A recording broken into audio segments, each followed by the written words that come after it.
Join me in the Pledge of Allegiance. I pledge allegiance to the flag of the United States of America and to the republic for which it stands, one nation, under God, indivisible, with liberty and justice for all.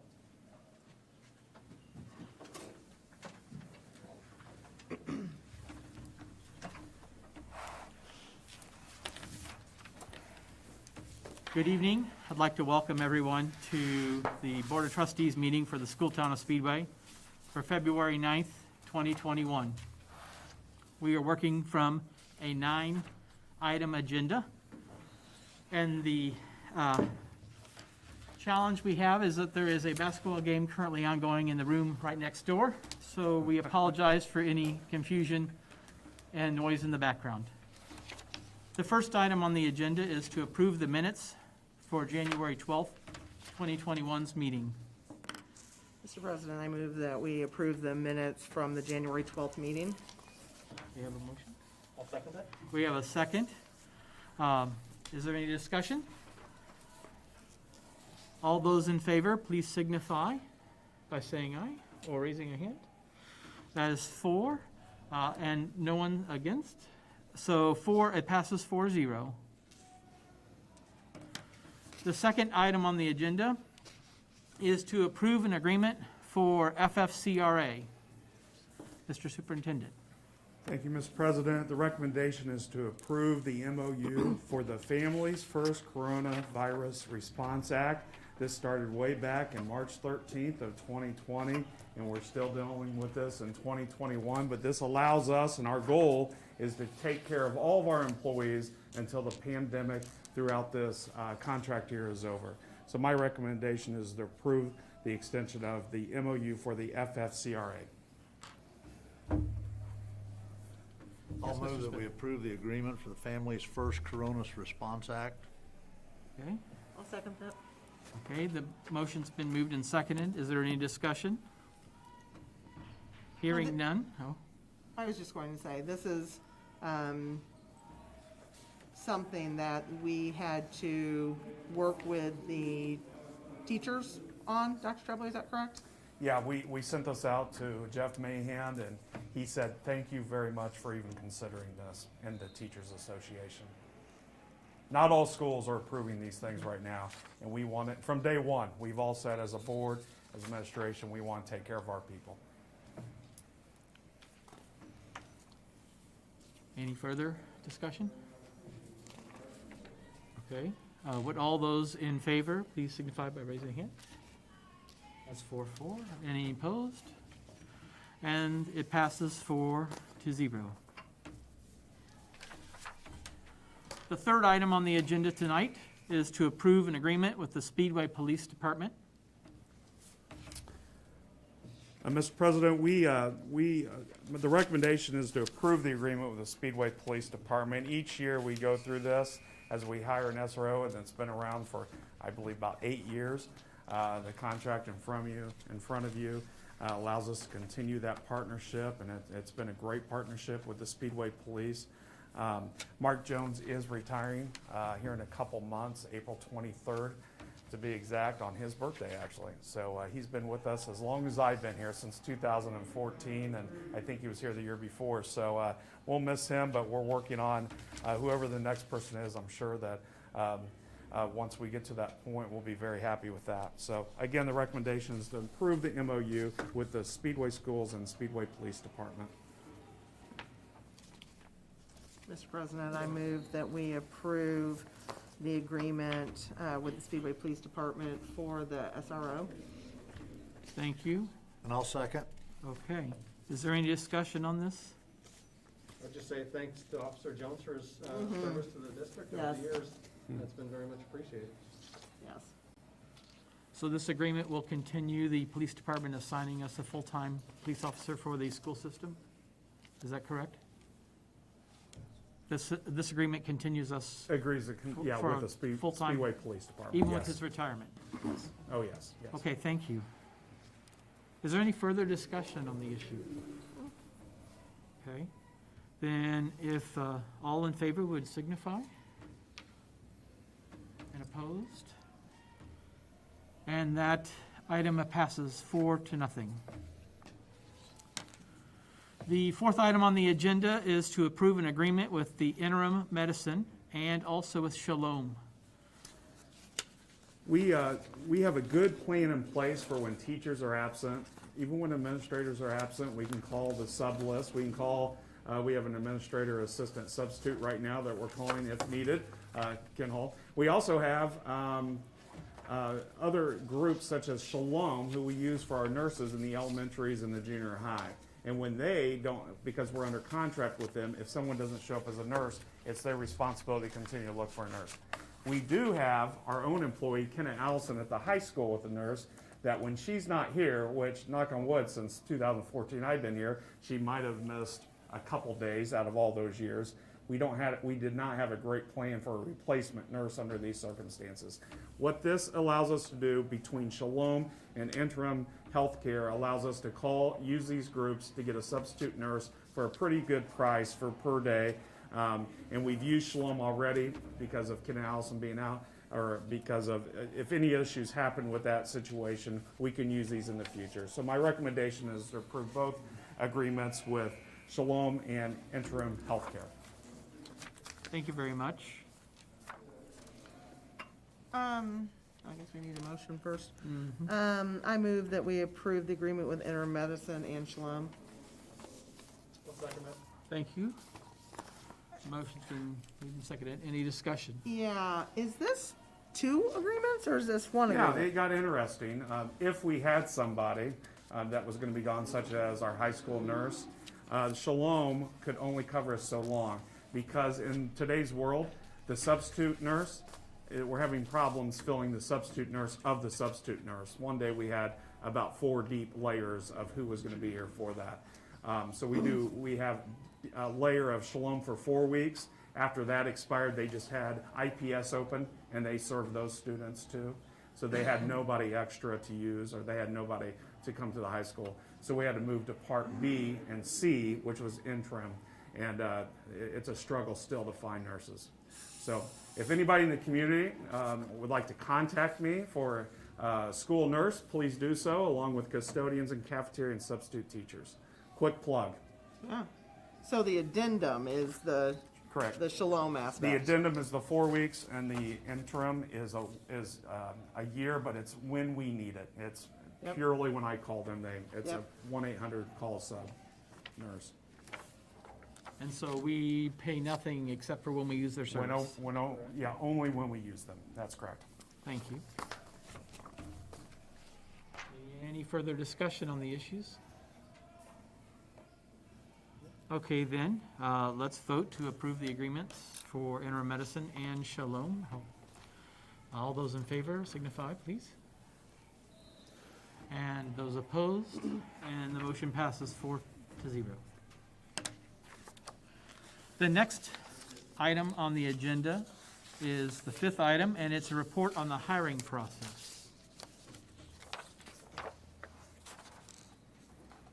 I was told once there's probably nothing more important you do in a school system than to hire staff. Matter of fact, one person that told me that's setting up on your board, and I can't agree more with that that's one of the most important things we do. Tonight I want to talk about the process of hiring here, and also the House Enrolled Act 1079, which is started in 2017. When we have a position that is left vacant or open, first thing we do is post that position, and what that means is we put it out on our website that we have an opening in a certain position. We also post that position on the Indiana Department of Education website.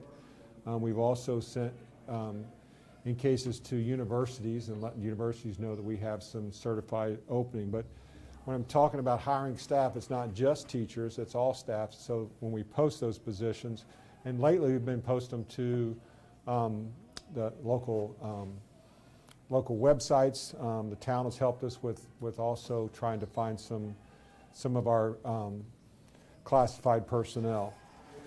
We have a system called AppleTrack. It was bought out by Frontline, which is a platform for applying, and people will go online and fill out an application online.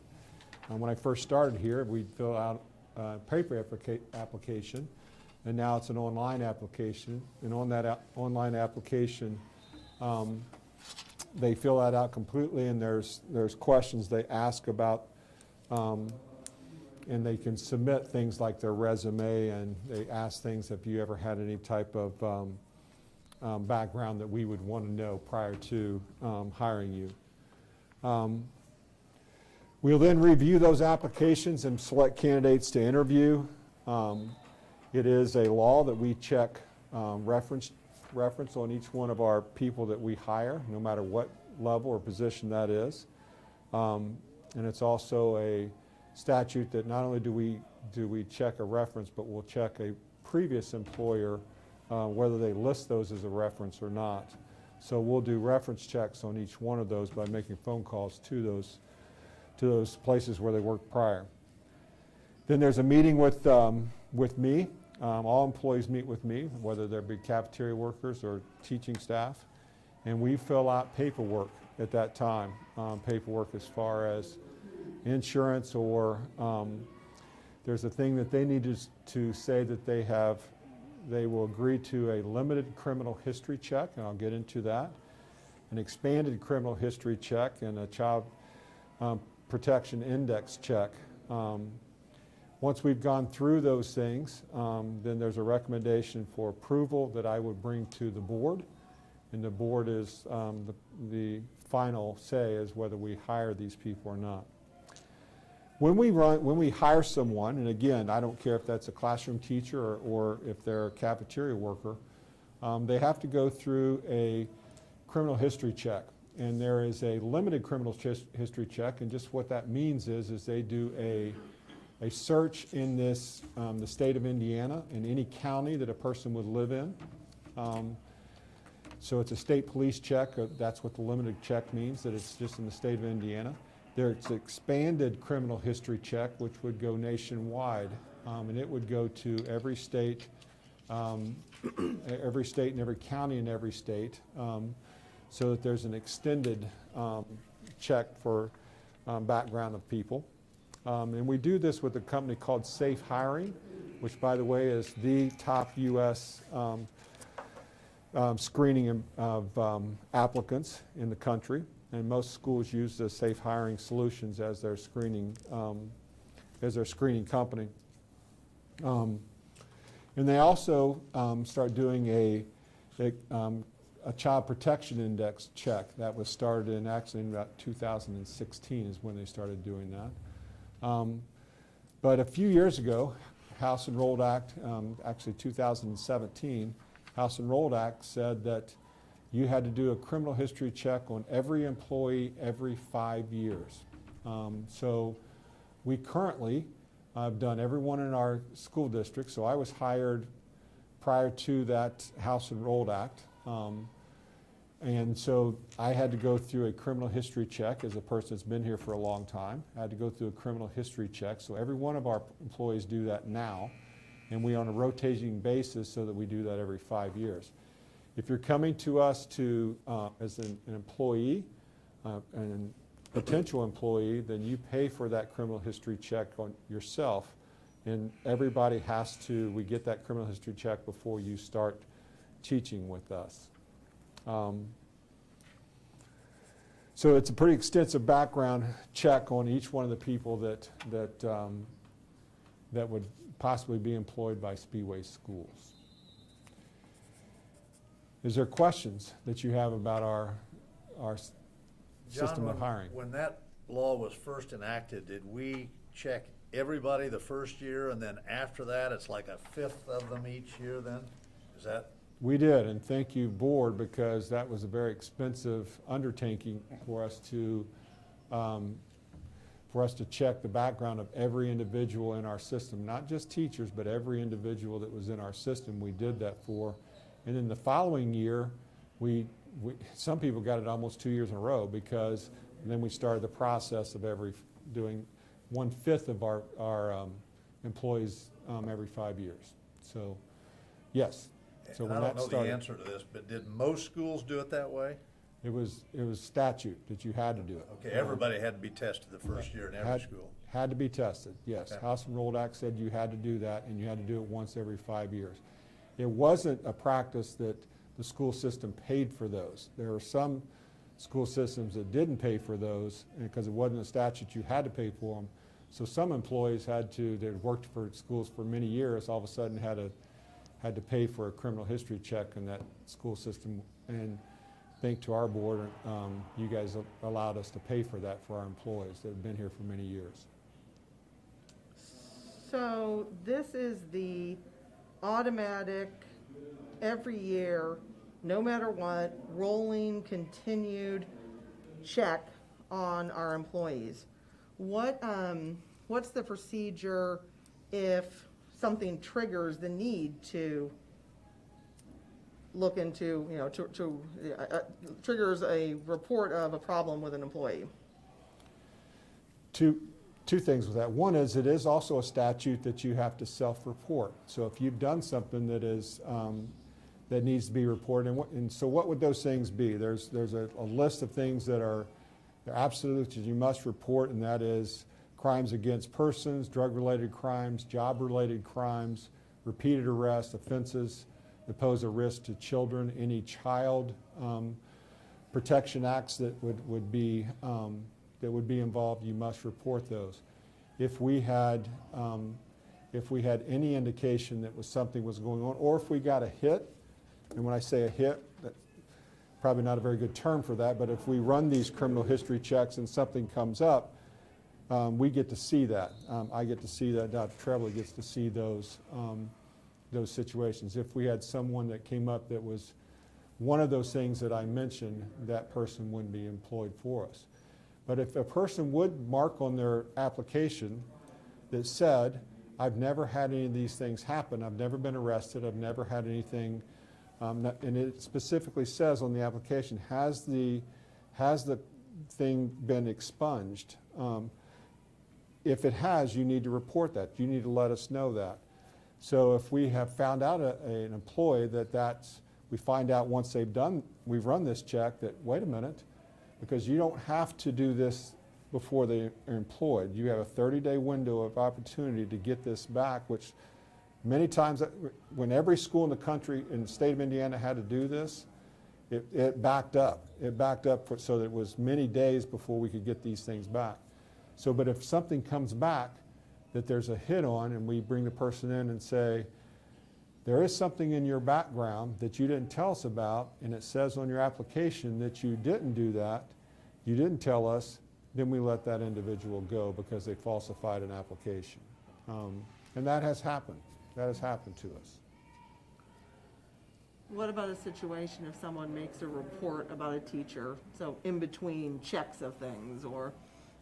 Well, we are called mandated reporters. We're required by law, if we had anything that we thought was against a child, to report that to the Child Protective Services.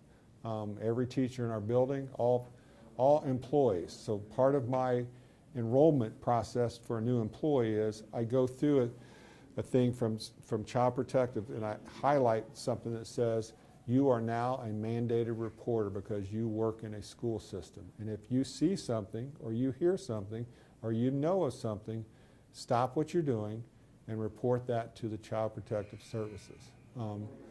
And so that's what we do. That's what we do. Every one of those cases, we make several calls to CPS every year, every day almost. We do that, and we do that to protect children. Many of those turn out to be something that aren't substantiated, but protect us, to protect the child. We do that. And this is, if my understanding is correct, this isn't where you make a judgment call and decide. I mean, something, boom, it's automatic. Prior to August 15th of this year, August 15th of the year, Title IX changed the law a little bit. Prior to this year, if we thought there was something against a child, we were mandated reporters to call CPS. Prior to August the 15th of this year, we couldn't investigate CPS told us not to investigate. We would hinder their investigation. So if we knew something was going on, we called CPS, and then we had to step back and let CPS decide if they wanted to investigate. We weren't allowed to investigate at the same time. They would either tell us that they're coming over to investigate, or they'd use a term called screen it out. Screen it out meant, we are not investigating at this point, you can investigate at this point. That changed on August 15th of this year. Now, of August 15th, because of Title IX regulations, the school has to investigate at the same time as law enforcement or CPS has to run a joint investigation at that time. And this is true of all corporation employees who are direct ongoing contacts with students, correct? Every one of them. If you were a custodian, a cafeteria worker, if you were someone that saw something, you must report. You're a mandated reporter.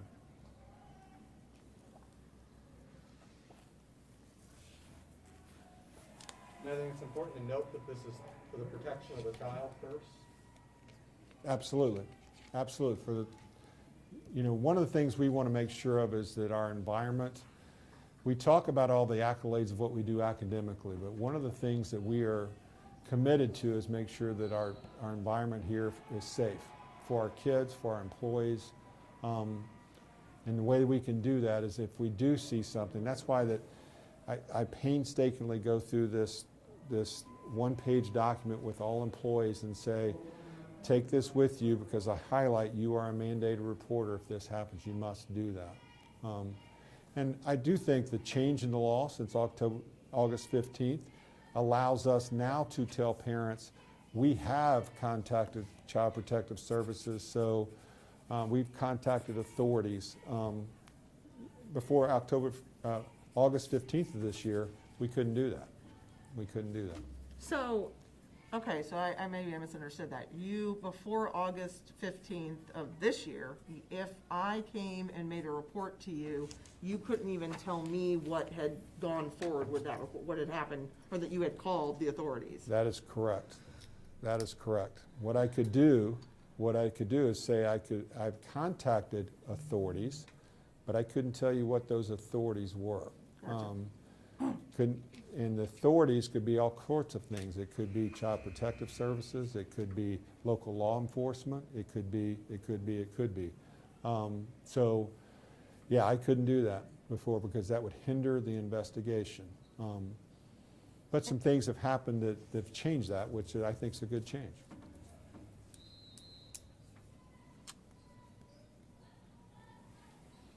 Any other questions about the hiring process? Or background investigations or anything we do with employees in Speedway schools? This is and I realize it's not the same every year, but how many employees, custodial staff, clerical staff, teachers, administrators, how many does Speedway schools have? And how many different ones? You know, we have a mobile society that goes in and out. How many do we have, first of all, roughly? I think about 120 teaching staff. 126.5. We have, I know, figured There's a little staff in member. I can answer this, Mr. Disney. I am hot now. Roughly around 300, believe it or not. Once you add in all the ECA coaches, and 1079, I was a big part of that from the ground up, that when we first went out, I think we had 312 total, full extended background checks, full index checks. We had everybody the first year because we made that choice to do that. And then the second year, each cohort, I made 5 cohorts of the 20%. And then if new teachers come in, it's beautiful. They just roll underneath. But then when you have teachers retire, of course, that group, you know, it will become smaller. But it's worked out okay so far, and that is all employees, even whoever's on the ECA. And as you guys know, the personnel report changes on ECA all the time, but they all get an extended background check and a child index. We don't have to do all this. We chose to do this in 2017 from the board and the recommendation that the former superintendent made at that time. So we do everything we can, we do. Dr. Chubley, my understanding is also that we work continually and very closely with council as to all of these requirements, how everything's handled, exactly how we do every step of the way.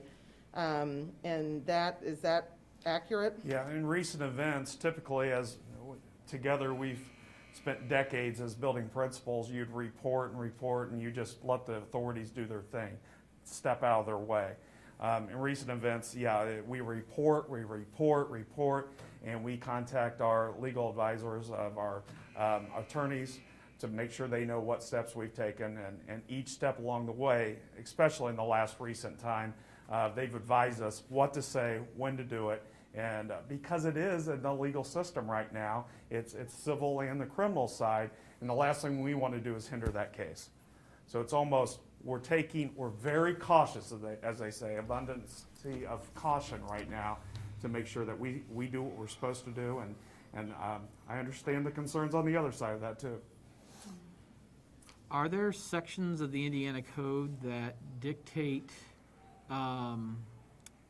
or restrict and therefore influence the advice we get from council as to what we do and when we do it? We follow the advice of our attorneys. Is there a gray area in it? I haven't experienced that yet. It's been. Are there parts of the state law that the attorneys share with us that dictate what we do and when? Yes. Are those parts about any corporation employee or just about, are there specific parts to instructional employees? Do you know? Well, that would be for all employees. Okay. Yes. I would say that if we get an employee that has done something that we investigated, first thing we're going to do is we're going to contact our attorneys, our school attorneys, and make sure that what we're doing is legal, and make sure that that we're not hindering your guys' role as the board or our role as administrators by doing something we shouldn't do. So all of our steps are very calculated and very scripted according to what our attorneys tell us that we need to do. And we do that so to protect the school corporation. We want to make sure that we don't put the school corporation in a bad position.